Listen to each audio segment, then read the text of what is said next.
C'était le plus grand événement rhétorique depuis de longs mois. A lot of towns don't want to talk about it because they're so embarrassed by it.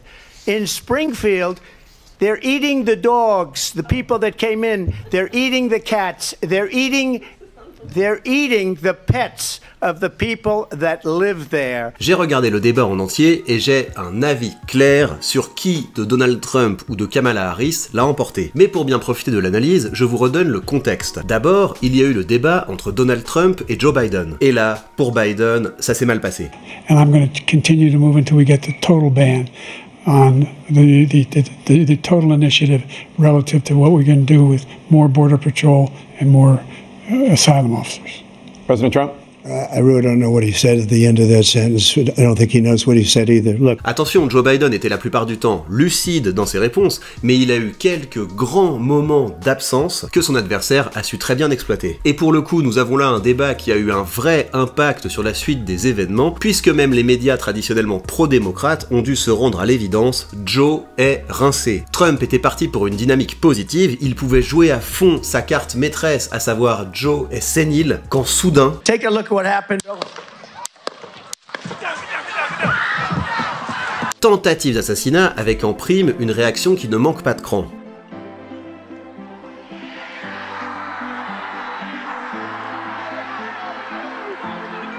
Et là, on se dit que c'est plié, parce que le plus gros problème de Donald Trump, c'est son taux de désapprobation dans l'opinion. Beaucoup de gens ont une mauvaise opinion de lui, et à la suite de cette attaque, Donald Trump devenait plus iconique, plus sympathique, plus rassembleur. Et c'est en bon tacticien que les démocrates ont brisé le momentum de Trump. Breaking news right now. President Biden has decided to step out of the race for the White House. Et ça change tout, parce que Donald Trump ne peut plus jouer la carte de la sénilité de son adversaire, c'est lui qui devient le vieux dans l'histoire, et les médias ont une nouvelle histoire à nous raconter, avec Kamala Harris, l'espoir renaît. Et c'est là que le débat entre les deux candidats devient capital. Kamala Harris a un bon narratif, mais que vaut-elle face à son adversaire? Et la question se pose d'autant plus que quand des journalistes la confrontent aux attaques de son adversaire, elle est fuyante. He suggested that you happened to turn black recently for political purposes, questioning a core part of your identity. Yeah.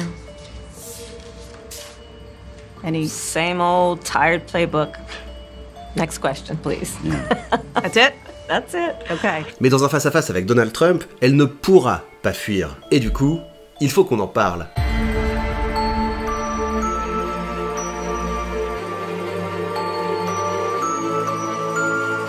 Kamala Harris a gagné. Et vraiment, je suis désolé parce que j'aurais aimé vous apporter une autre conclusion à cette analyse. D'une part parce qu'au regard des sondages que j'ai fait historiquement sur cette chaîne, vous êtes majoritairement et même assez nettement pro-Trump. Regardez, j'ai encore fait un sondage aujourd'hui et c'est un vrai problème parce que je vais perdre des points par rapport à mes concurrents qui, eux, ne manqueront pas de vous caresser dans le sens du poil. Mais j'en appelle à votre intelligence. Rappelez-vous pourquoi nous sommes là. Nous sommes là pour que vous puissiez défendre plus efficacement vos idées et vos projets, et mon travail est donc de distinguer les techniques qui marchent de celles qui ne marchent pas, indépendamment de qui les porte. Et puis l'autre raison pour laquelle j'aurais aimé vous apporter une autre conclusion, c'est que j'aime me retrouver à être aligné avec les analystes de plateau. Kamala Harris pitched a shutout.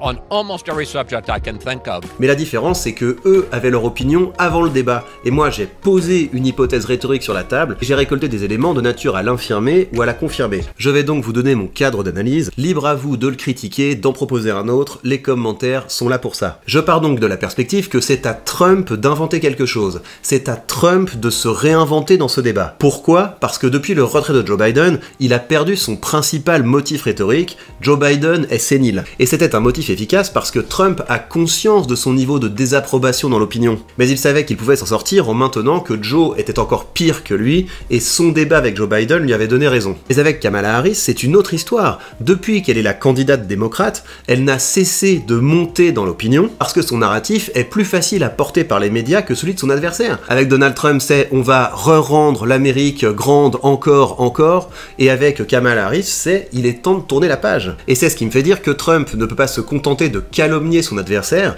il doit également faire un travail sur lui pour apparaître plus sympathique. Il doit aller là où on ne l'attend pas, c'est lui qui se soucie du sort des plus démunis. J'ai donc été attentif au moment où Donald Trump aurait pu montrer un changement de logiciel, et j'ai également été attentif aux techniques déployées par Kamala Harris pour le maintenir dans sa mauvaise dynamique. Et non seulement Trump n'a rien montré de nouveau, mais en plus il est tombé dans tous les pièges de son adversaire. Ceci étant posé, voyons tout ça ensemble. On commence par l'entrée en scène des candidats parce que quelque chose m'a frappé et et je voudrais vous le montrer.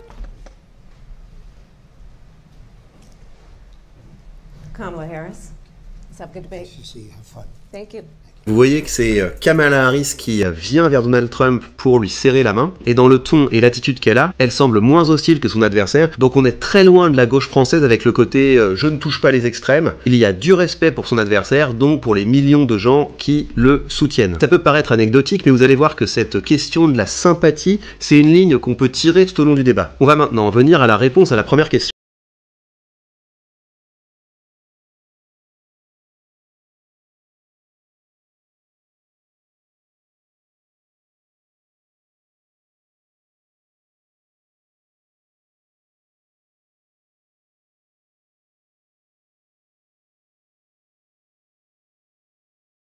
C'est l'Amérique. Elle embraye sur ce qu'elle veut faire, elle embraye sur le plan qu'elle a pour l'Amérique. Et là, Trump aurait eu un boulevard pour la contrer, mais c'est pas ce qui va se passer. This has been a disaster for people, for the middle class, but for every class.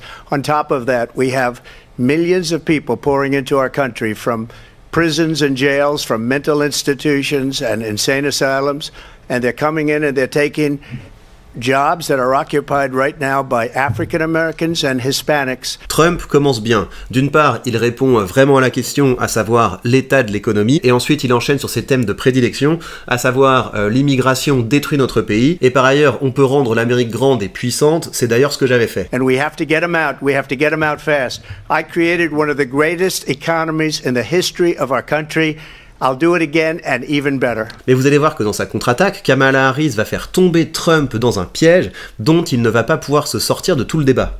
What you're going to hear tonight is a detailed and dangerous plan called Project 2025 that the former president intends on implementing if he were elected again. Donc regardez ce qui est en train de se passer. Kamala Harris dit si vous votez pour Trump, vous votez pour le projet 2025, et donc c'est un document qui a circulé avec certaines mesures pour l'économie, c'est pas un document officiel, et Trump répond non mais j'ai rien à voir avec cet agenda, tout ça ce sont des mensonges. Number one, I have nothing to do, as you know, and as she knows better than anyone, I have nothing to do with Project 2025. That's out there. I haven't read it. I don't want to read it purposely. I'm not going to read it. Et c'est là que Kamala Harris la joue fine. Donald Trump has no plan for you.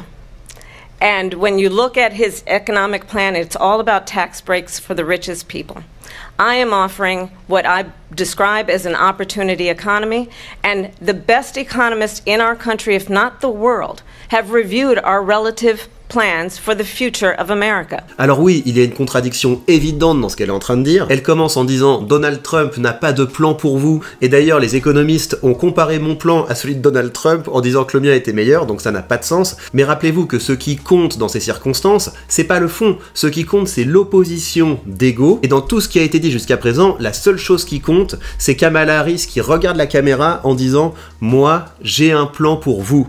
Mon adversaire n'a pas de plan pour vous. Et ça, c'est une ligne que Kamala Harris va tirer pendant tout le débat, parce que le message qu'elle va marteler, c'est Donald Trump n'a rien à vous proposer à part son ego. Et je voudrais vous montrer là où c'est ressorti de la façon la plus frappante. On aborde donc le sujet de la guerre en Ukraine, et vous connaissez la position de Trump là-dessus. Si je suis élu, le conflit s'arrête en 24 heures. Pourquoi? Parce que tous les dirigeants du monde me respectent. I will get that settled and fast, and I'll get the war with Ukraine and Russia ended. If I'm president-elect, I'll get it done before even becoming president. Et regardez comment Kamala Harris détricote cette ligne argumentative. I believe the reason that Donald Trump says that this war would be over within 24 hours is because he would just give it up.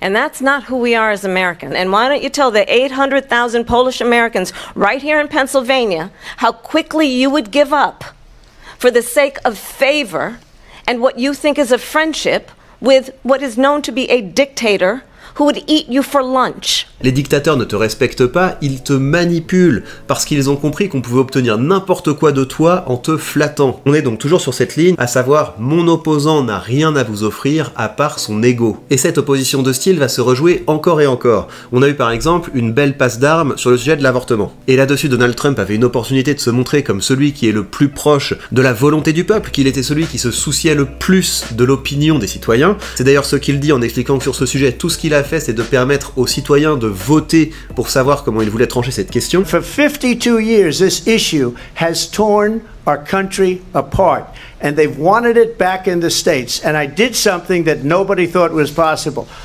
The states are now voting. Mais il aurait pu également jouer la carte de protecteur des plus démunis, parce que qu'est-ce qu'il y a de plus démuni qu'un petit enfant qui n'est pas encore né? Mais non, sur ce sujet, comme sur tous les autres, c'est son adversaire qui va apparaître comme celle qui est du côté de la morale et qui est aux côtés des gens souffrants. Which understand what that means.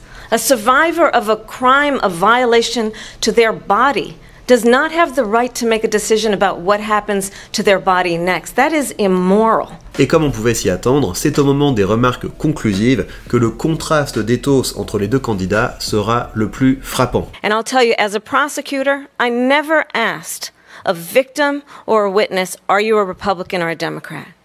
The only thing I ever asked them, are you okay? And that's the kind of president we need right now. Someone who cares about you and is not putting themselves first. Et oui, bien sûr, ce ne sont que des slogans et de belles promesses, mais comparé avec les remarques de conclusion de Donald Trump, And maybe toughest of all is allowing millions of people to come into our country. Many of them are criminals, and they're destroying our country. The worst president, the worst vice president in the history of our country. President Trump, thank you. il ne fait que calomnier son adversaire. Et c'est vrai que Donald Trump est bon dans cet exercice d'attaquer son adversaire, mais encore une fois, c'est le registre dans lequel il est systématiquement.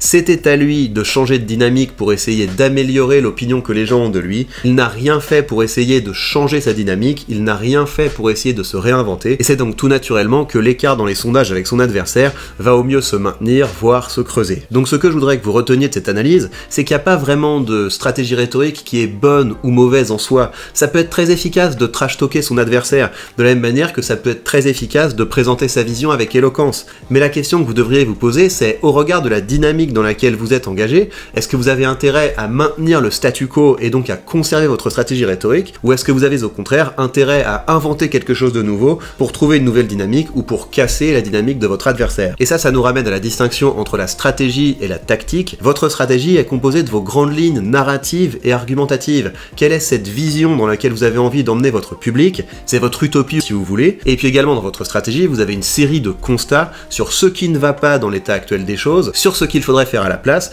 et vous avez également un certain nombre de dossiers sur vos adversaires, à savoir ce qui ne va pas dans leurs idées et ce qui ne va pas dans leurs décisions passées et présentes. Mais à côté de ce travail de fond, vous devez également avoir une réflexion tactique, et la tactique c'est simplement le fait que vous n'allez pas tout déballer à chaque fois que vous allez prendre la parole, vous allez sélectionner en fonction de votre auditoire et en fonction de votre adversaire, si vous avez plutôt intérêt à essayer d'améliorer votre image ou au contraire à dézinguer votre adversaire. Et pour finir, je dézoome encore un peu, la question qui devrait le plus vous préoccuper n'est pas est-ce que le monde sera meilleur avec Trump ou avec Kamala Harris, c'est plutôt qu'est-ce que je dois faire maintenant pour améliorer ma condition. Et ça pour le coup c'est très simple, devenez excellent dans un domaine utile aux autres et faites-le savoir.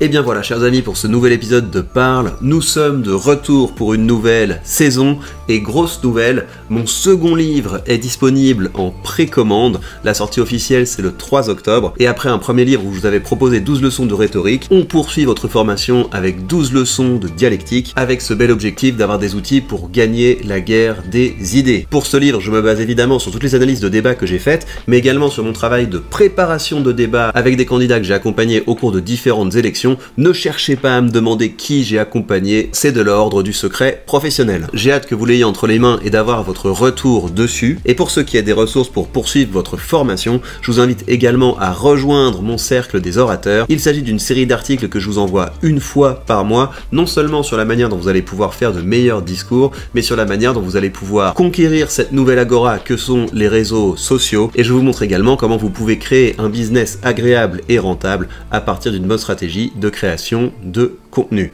Et bien voilà, chers amis, prenez bien soin de vous et on se retrouve très vite pour de prochaines vidéos.